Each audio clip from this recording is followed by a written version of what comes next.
हमारा मकसद किसी धर्म या खास की तौहीन करना नहीं है, बल्कि सिर्फ हकीकत और कुरान का नजरिया पेश करना है। क्या आपको पता है हजरत ईसा अलैहिस्सलाम पर अल्लाह ने एक आसमानी किताब नाजिल की थी, इसका नाम था इंजील। लेकिन आज ईसाई उम्मत जिस किताब को मानती है उसे कहा जाता है बाइबल। क्या ये दोनों एक ही है या फिर वक्त के साथ उसमें बदलाव हो गए? आज हम इसी सवाल का जवाब कुरान और इतिहास की रोशनी में तलाश करेंगे। अल्लाह ने हर दौर में इंसानों की हिफाजत के लिए किताबें नाजिल की। तौरात, जबूर, इंजील सब अल्लाह का कलाम है।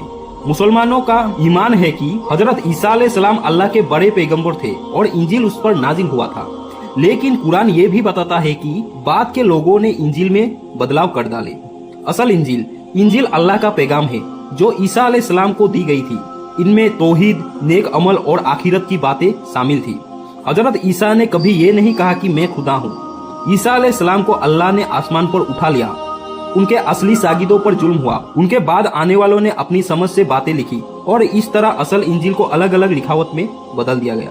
ईसा अलैहिस्सलाम के जाने के सैकड़ों साल बाद गोस्पेल लिखी गई। मैथ्यू, मार्क, लूक, जॉन ये अलग अलग लेखकों ने लिखी थी, ना कि अल्लाह के सीधे नाजिल किया किताब। इन्हें जोड़कर बाद में न्यू टेस्टिमेंट बना दिया गया जो आज बाइबल कहलाती है। आज भी दुनिया में बाइबल की अलग अलग वर्जन मौजूद है। कैथोलिक और प्रोटेस्टेंट बाइबल जो किताबों की गिनती में अलग है। अगर ये अल्लाह का कलाम होता तो इसमें फर्क क्यों होता? सूरा अल बकरा में कुरान कहता है वो अल्लाह के कलाम को बदलते हैं और अपने हाथों से और कहते हैं कि अल्लाह की तरफ ये है। तो भाइयों और बहनों, असल इंजील अल्लाह का कलाम था, लेकिन इंसानों ने वक्त के साथ उसे बदल दिया। लेकिन अल्लाह ने आखिरी किताब कुरान की हिफाजत का वादा किया है और यही वजह है कि कुरान आज भी जैसा था वैसा ही है, जैसा 1400 साल पहले नाजिल हुआ था।